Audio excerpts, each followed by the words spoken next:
Well, hello everybody. Pastor Randy here. Welcome to Making It Simple. Yes, it is a beautiful Tuesday, and I hope that you're doing great today. We're going to jump right back into this study that we're in. Storms never last. The storms of when others come against us. The final part in this series, the final part in this lessonry, and we're looking at the life of Daniel. Now, we've seen the progress of how this has worked. All right, Daniel is clearly a man of faith, and he is one that is not wavering in that. In other words, his conviction is real, it's sincere, and it's in public, if you will. I mean, there's no secrecy here, and there's no question about this. And that is why those who come against him, those creating this storm in his life, they saw that as the only place they could try to get him because nothing else worked. They looked, they tried to seek and find anything they could to use against him. Nothing worked. So they said, well, we'll go after where he's the strongest. One would think, okay, well, that seems foolish if that's his greatest strength. From our human perspective, that may be true. You know, it's like a guy that can bench press 500 pounds. That's not the guy that you want to go and arm wrestle to see if he's really that strong. No, you would probably try to avoid that. But here's the enemy's tactic, and this is what we need to understand today. If he can find a hole, a crack in the armor, a chink in the armor, in any possible way, that's where he's coming. He's going to attempt to. That's the enemy's tactic. Where's that testing at for us in this particular type of storm? It lets us know whether we're real or not. It's not really about whether anybody else knows it. Do I know it? See, here Daniel, the testing of his faith in this was much more for himself than it was for anyone else. However, as we will see as this continues to unfold, not only did it ultimately strengthen Daniel even more, but it opened the eyes to the king, who in turn opened the eyes of his entire population and kingdom at that time to the truth. You see, friends, oftentimes we think what we do doesn't matter. What we say doesn't matter. Oh, I'm just one, or I'm just this, or I'm just that. Friends, all it takes is one. All it takes is one to change everything. To change everything. It just depends on which one it is. Jesus changed everything. One. Hitler changed everything. One. Jim Jones changed a lot of things. One. And we could go on and on and on. The influence of one. Paul, while he had help from Silas and different ones along the way, was one that turned the world upside down because of the persistence of what he knew. Not what he assumed, what he knew. You see, Daniel here was clear. He knew. He didn't waver at all. They wanted to go after him, and they knew they just couldn't get to him because they couldn't find anything. And they said, well, we'll just make something up. But there probably wasn't even enough people to even make that realistic. So they thought, well, okay, we'll get him a different way. You see, the devil, the enemy, whatever you want to call him, is persistent. We see that in today's world, whether it's politics or anything else. If I can't get my way, I certainly don't want you to have your way. So I'm going to try to harm you. It's a sad state of the things that we see today. So they go to the king and they get him to sign this decree because they played on his ego. They played on his weakness, which was self. And that's a weakness that so many of us have. And they went to him, they convinced him. They said, hey, we need to make it illegal. We need to make it punishable by death. If anybody, now that's the key word here, the pivotal word is anybody. They left no exceptions because they knew they were playing him. They knew they were going to be able to turn this around and use his very words against him to harm someone that he cared about. But see, they didn't care. That was the agenda. That is the deception that still exists today is playing with words. See, the enemy, Satan himself, he knows Scripture better than any pastor on this earth. And there's a lot of ones that know it well. They can quote every word from cover to cover and whatever. He knows them backwards, forwards, sideways, and every other way. But he also knows how to manipulate them. There's even new versions of the Bible out, and some groups have them and what have you, that, again, we can argue over which version is the best, okay? But what we need to see is where the consistency is.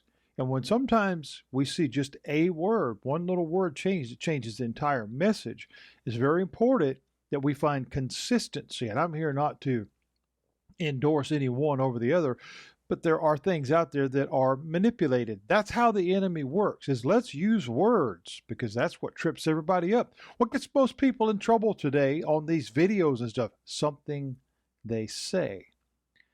So they told the king, let's make this punishable. Let's make this punishable by death. If you have anybody in this kingdom pray a form of worship, a form of conversation to that one in which you are believe in, that one in which you worship. If they pray to anybody but you for the next 30 days. Think about that. That's very much a puffing up, very much an egotistical thing. You're the guy, king. We can't have anybody else worshiping anything. We can't have anybody else worshiping anyone but you. I mean, you're the guy, right? Well, of course, he signed right on to that. Well, yeah, man, that's yeah, I'm the guy. I'm the man.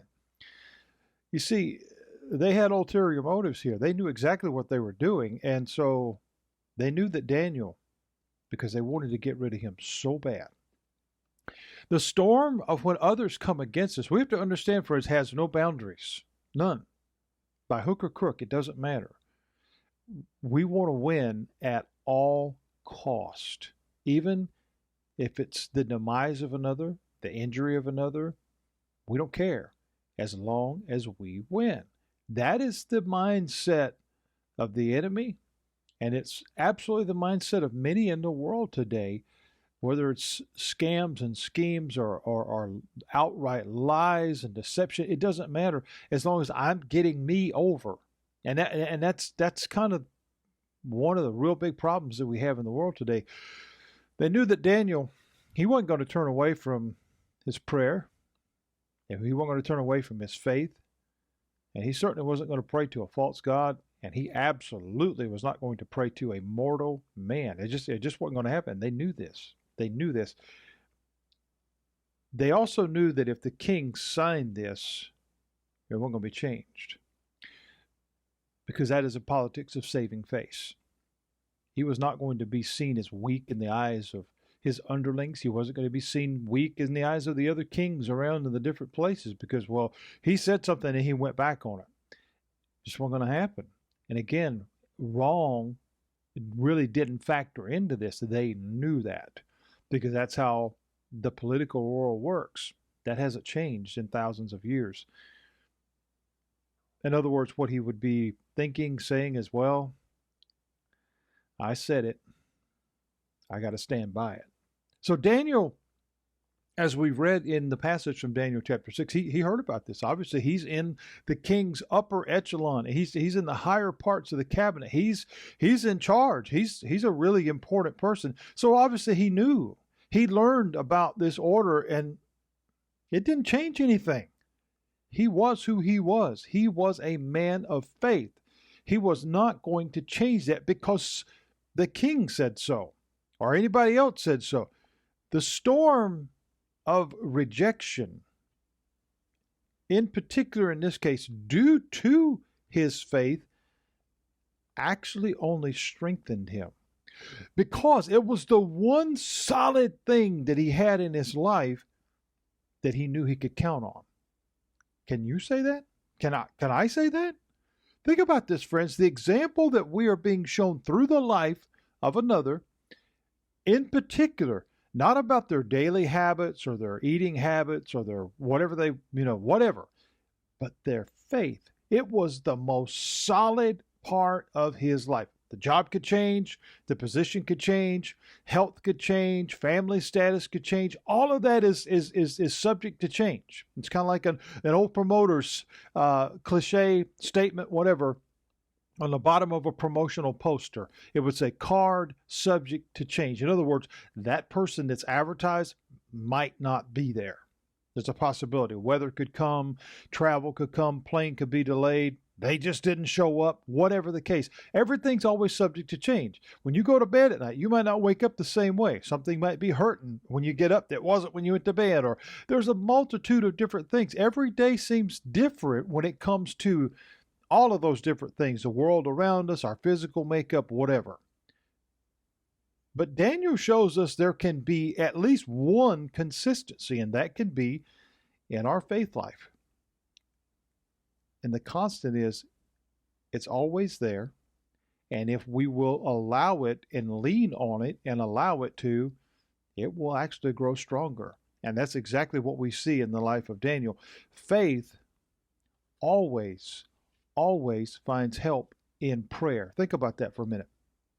If I want to get stronger, physically stronger, then I have to be persistent in my pursuit of that. In other words, I get stronger if I do more exercise, lift more weights, whatever I'm intending to do. And it's the same way with all things that remain are called for consistency, gaining weight, losing weight, whatever. All of these require a certain thing. Well, faith, while we hold on to it, it's real, it's tangible, it's something that belongs to us. It's ours. It's a gift from God that He gave to us, and we shouldn't let anything ever take that away. But it is strengthened through our prayer life. Doesn't it make sense that the one that we have faith in, we would want a relationship with? It kind of goes to that, right? You say "I do" to your spouse, but you never speak to them again. You never see them again. You never, live in the same house. You don't communicate. You don't have a meal together. You don't share anything together at all. That relationship's not going to get stronger. That relationship really isn't a relationship. It's not even a good acquaintance. It's just an acknowledgement. Many people in their faith life have that very type of thing going on with their walk with the Lord. Well, I said the prayer, and then I went and sat down, or I went on vacation, or I went back to work, and I've never thought about it again. Is that level of faith in a place like that very strong? No, it's not. And I've seen this through my years of ministry, of those who have a claim of a time where it was this way, only to find it another way later down the road. And again, that's not being critical or judgmental, but friends, I want us to think about this. If we want our faith life to get stronger, then we have to participate in that. Our day should be filled with prayer. Paul would write to pray without ceasing. What does that mean? Does that mean all the time? Yes and no.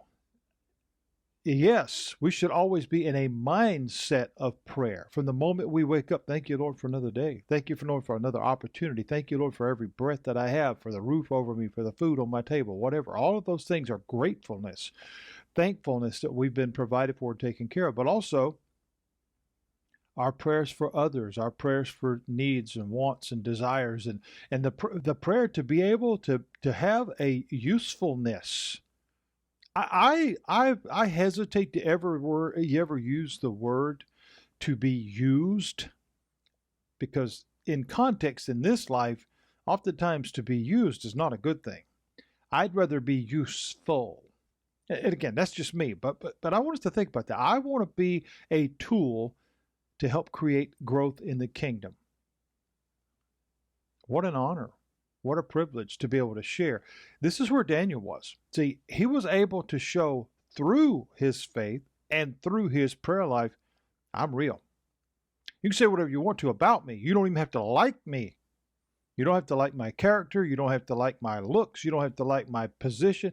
You don't have to like anything. But the one thing you can't say about me is I'm not real. And that's not arrogance. That's just solidity. That just shows, okay, this guy is the real deal. And those that were against him, this storm of those that were coming against him, they didn't like him. But they didn't really have a reason to. He was in their way. It wasn't he had done anything wrong. It wasn't he had wronged them or impeded them or hurt them or held them back or oppressed them. No, no. He was just in their way. He prevented what they wanted. He was in the way of their agenda, which was, again, self-preservation. That hasn't changed thousands upon thousands of years. So Daniel's faith is strengthened through his prayer life. Ours is too, if we allow it and we spend that time together having a conversation with God. Friends, prayer, that's all it is. It's not fancy words. It's not fancy oracles and all these other things. No. It's talk to him. See, that is why when I started making it simple a couple of years ago, and we've seen this thing grow and evolve into what we have right now. But it's always remained consistent in one thing while we've been on every kind of topic you can imagine, and we've tried different platforms to make it happen and grow and reach more people. And we've got some very, very exciting things coming up in the very near future that I'll be sharing with you as I am able to unveil a little bit more of some possibilities of not only enhancing our look and enhancing our presentation, but the one thing that will remain consistent is what we started with. This is a conversation. This is not about preaching to you. This is not speaking, at you. This is speaking to you. This is from my heart. See, conversations are what friends have. Conversations are what people who care about each other have. We don't have to scream and yell. We don't have to point fingers. We don't have to have a fit. We just talk about things. See, friends, this is important. The spiritual aspect of our life is something that cannot go unchecked, because when it does, that becomes a weak spot. That becomes a vulnerable spot. I don't say that word well, but that's what it is. It is the area. See, I've used the illustration before.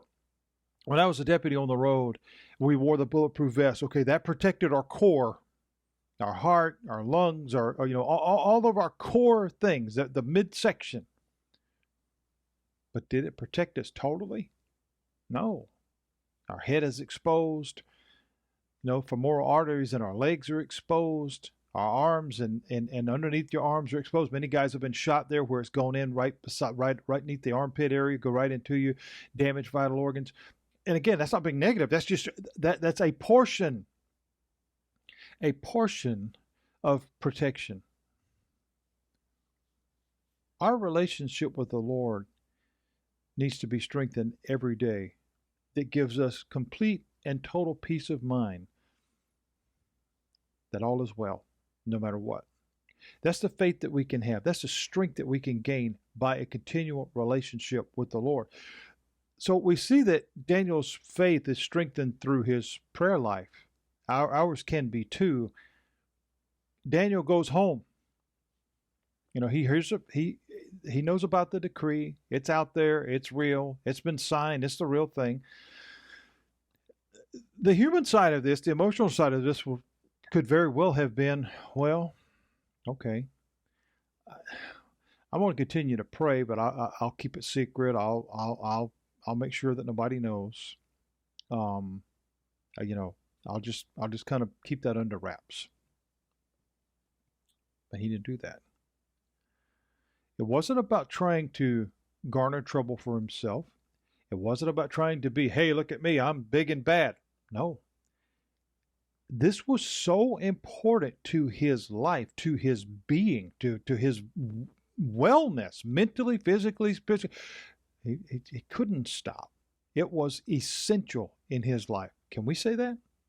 Is our faith that important to us that we can't shelf it somewhere if we hear a warning? We're constantly getting warnings. If you don't do this, if you don't do that. How do we respond to that? How do we embrace that? See, Daniel, he heard those very things. You can't do this. And if you do, boy, oh boy, you're in trouble. We're going to toss you to the lions. So Daniel goes home. Gets in his position, which is in front of his window, which happens to be open, and he continues to pray. Because you see, he placed his trust in God, not in people. He placed his trust and his worship in God, not in an elected official or not in a higher office. And he did so with no shame, with no change, and with no hesitancy. I want you to think about that. We're constantly being barraged with warnings and threats and accusations and whatever the case in this world by those in high positions. If you don't obey what we say, if you don't do this, if you don't do that, friends, I'm telling you, and I don't say this again as a stirrer, if you will, of the pot, or one that is rebellious or revolution or any other thing. The example of Daniel is needed today as much or more than it has ever been needed when it comes to people of faith and when it comes to people who desire something better. Because the enemy is constantly the accuser, but the enemy is also a liar. And he has no problem with lying about any and everything if it advances his cause, which is to keep as many people from knowing Christ as possible. That's what the whole thing's about. Because Jesus said if we know the truth will set you free. That's here and here. That's vital that we understand that. Be very, very, very careful of what you listen to, who you listen to, and what decree that may come down that you bend and bow to. Because Daniel shows us he only bowed to one. I stand by that. I live by that. It may cost. It may hurt. And those costs may be high. The pain may be much. And it could be physical, mental, whatever the case. But I believe, like Daniel believed, God will not forsake me. There's a lesson in all of this. Everything that is happening around you today, you can take this to the bank. You don't have to believe me, but I assure you, every single thing that is taking place in our visible presence today that is being shown to us is 100% intentional, and it's 100% agenda driven. You just need to know who's behind it. If people of faith, and I'm going to say this as we wrap up our lesson for the day, if people of faith today would bind together, would come together with like minds like Daniel, a lot of the nonsense that we see taking place right now, it would come to a stop. And I believe that as good as I'm sitting here before you this morning. God bless you, my friends. This is heavy because this is challenging. This is something that we have to give true thought about. Where is my prayer life and how strong is it? As I said yesterday, and I'll say it again, am I ready to be Daniel? God bless you. We'll conclude with this tomorrow, Lord willing, and then we'll see what's next, because we're getting into the good stuff. And again, exciting things coming from Making It Simple. We're here, and we're going to continue to do this. God has given me this platform. I'm excited about the days ahead because He's got big things for us. God bless you, my friends. Have a great day.